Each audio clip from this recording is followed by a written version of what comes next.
নমস্কার, আমি সঞ্জনা ফ্রম নৈহাটি। আমার চ্যানেল গল্পকথায় সুস্বাগতম। আজ আমার কণ্ঠে এক নতুন গল্প, অন্য কোনখানে। চারিদিকে প্রচণ্ড দাবদাহ, প্রকৃতি ক্রমশ উষ্ণ হয়ে উঠেছে। তমালের মনে আনন্দের জোয়ার। আজ তার বহু প্রতীক্ষিত ফুলশয্যা। বাড়ির সামনে খোলা জায়গায় কৃষ্ণচূড়া গাছটা ফুলে ফুলে মোহিনী সাজে সেজেছে। লাল ফুলে গাছটা যেন বিয়ের কোণের মতন লাল বেনারসি পড়েছে। বাতাসে উষ্ণতা বাড়ছে, তার সঙ্গে পাল্লা দিয়েছে কৃষ্ণচূড়ার সৌন্দর্যে লালিমাময়তা। সন্ধ্যে থেকে লোকজনের আনাগোনা। বাড়ির মধ্যে বড় প্যান্ডেল খাটানো হয়েছে। লোকেদের আপ্যায়ন করা হবে সেখানেই। এখনকার রেওয়াজের মতন বিয়েবাড়ি ভাড়া করা হয়নি। বাড়ির সামনে প্রচুর খালি জায়গা পড়ে আছে। তমালেরা 3 বোন 1 ভাই। সবার ছোট তমাল, খুব আদরে। ব্যবসা হিসেবে তমালের বাবা রমণী মোহনের বেশ নামডাক আছে। বড় 2 মেয়ের বিয়ে দিয়েছেন আগেই। বেশ জাঁকজমক করে বিয়ে হচ্ছে তমালে।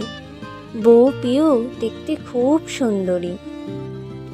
সুন্দর মুখশ্রী দেখে বিনাপনে ছেলের বউ ঘরে এনেছেন। আজ বড় আনন্দের দিন। 2 বছর আগে মায়ের মৃত্যু হয়েছে। ছেলের বউ দেখার স্বাদ তার মেটেনি। রাত 11টা। জনসমাগমের প্রাবল্য কমে এসেছে। নিমন্ত্রিতদের খাওয়া দাওয়া প্রায় শেষ। বাসরঘর রজনীগন্ধার গন্ধে আমোদিত। সুন্দর সাজানো বাসরে নতুন বউ বসে আছে রাজেন্দ্র রানী মতন। তমালের চোখে অপার বিস্ময়। পিউকে কাছে ডাকলে সে মুগ্ধ হয়ে দেখছে সে লাল বেনারসিতে তার বধূ চাঁদনি রাতে জ্যোৎস্নার মতন মায়াবী হয়ে উঠেছে। হালকা গন্ধ ভেসে আসছে নাকে। সামনে এসে মুখটা তুলে দেখতে দেখতে তার মনে হলো দেহটা শুকনো কাঠের মতো নিষ্প্রাণ। প্রাণ যেন কোথায় উড়ে গেছে। খাঁচার বন্দির পাখির মতো ভাবলে সেন তার চোখ। অবাক হয়ে জিজ্ঞেস করে, শরীর খারাপ লাগছে? কোনো উত্তর দেয়নি পিউ।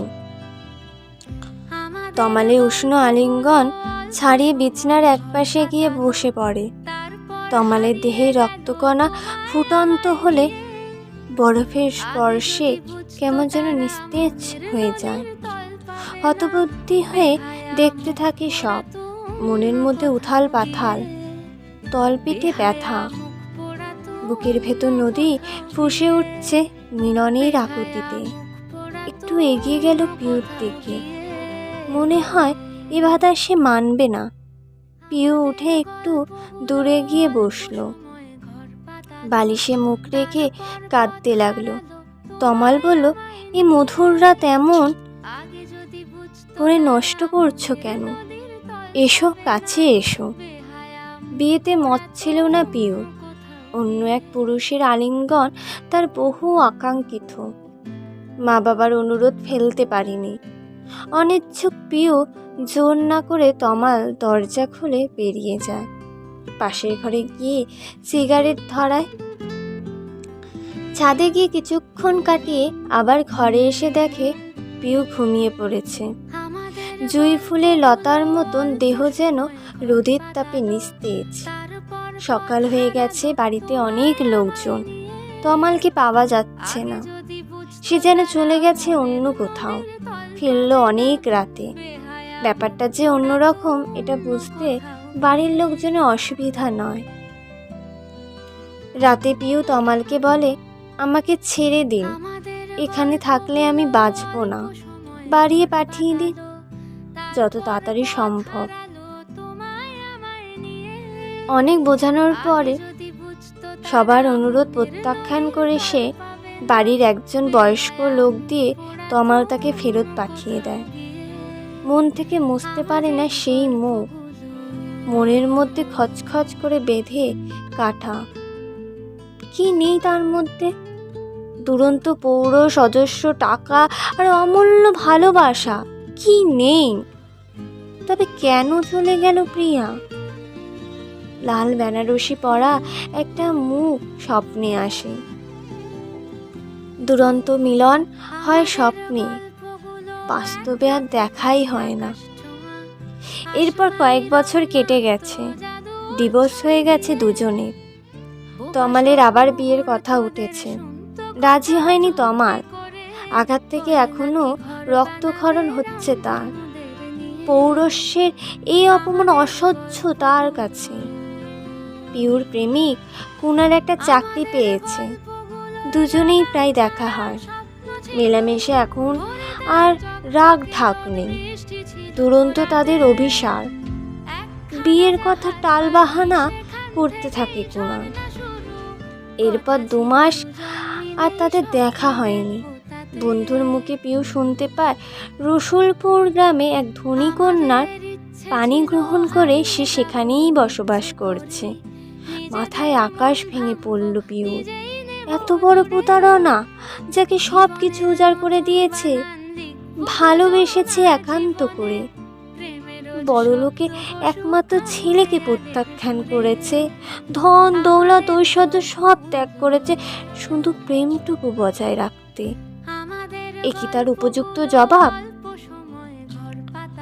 মন ভেঙে গেছে, চারিদিকে হতাশার কালো মেঘ ঢেকে গেছে। বৃষ্টি নামবে বুঝি, ভেজার হাত থেকে রক্ষা নেই। ট্রেনে করে যাচ্ছিল রসুলপুর। একটা এস্তো করতে হবে কুনালের সঙ্গে। ট্রেন থেকে নেমে একটা রিক্সা নিল। কিছুদূর এগিয়ে যাওয়ার পর হঠাৎ দেখতে পায় তমাল একটা চায়ের দোকানে চা খাচ্ছে। রিক্সা থামিয়ে চায়ের দোকানের দিকে এগিয়ে গেল সে। পিউ এসে বলল, আপনার সঙ্গে কয়েকটা কথা আছে, যদি সময় দেন। দুজনে মিলে একটা খাবারের দোকানে গিয়ে বসে।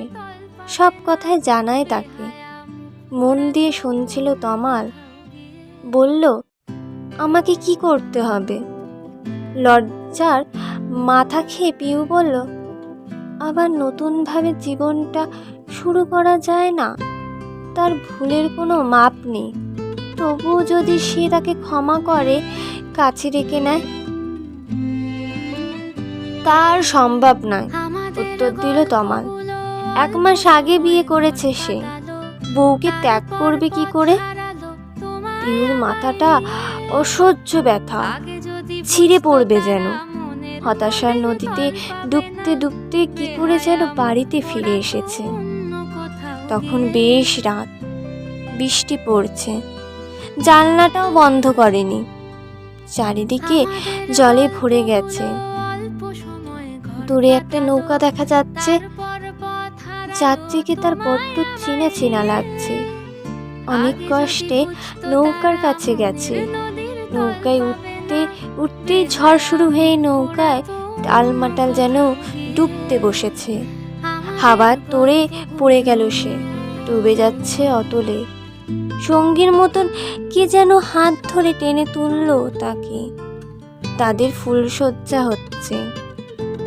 লাল বেনারসি পরে মোহিনী সেজে পিউ, দ্বৈতের সাথে মিলন, আনন্দ সাগরে ডুবে যাচ্ছে সে। এরপর শান্তিতে ঘুমিয়ে পড়ল দুজনে। পরের দিন সকালে পিউর প্রাণহীন দেহ দেখতে পায় তার মা। একটা ফুলের মতন জীবন শেষ হয়ে গেল। প্রবঞ্চনা কালো হাত ছেড়ে নিয়ে গেল ফুটন্ত জীবন। যাকে ভালোবেসে অন্যজনের ভালোবাসা প্রত্যাখ্যান করেছিল, সে করল বিশ্বাসঘাতকতা। খবরটা পৌঁছলো তমালের কাছে। তার বুক থেকে নেমে এলো যন্ত্রণার স্রোত। কেবলি চোখে সামনে ভাসতে লাগলো বেনারসি পরা একটা সুন্দরী পরী দূরে কোথাও উড়ে যাচ্ছে।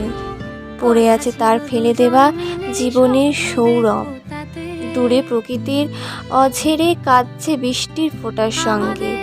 এ কান্না না পাবার কান্না, এ কান্না বেদনার কান্না, আর এ কান্না অন্য কোথাও গিয়ে মিলনের কান্না। পিউর প্রতি তমালের অশরীর প্রেম কি নববধূতে বদরাবে? বাধা হয়ে দাঁড়াবে না তো?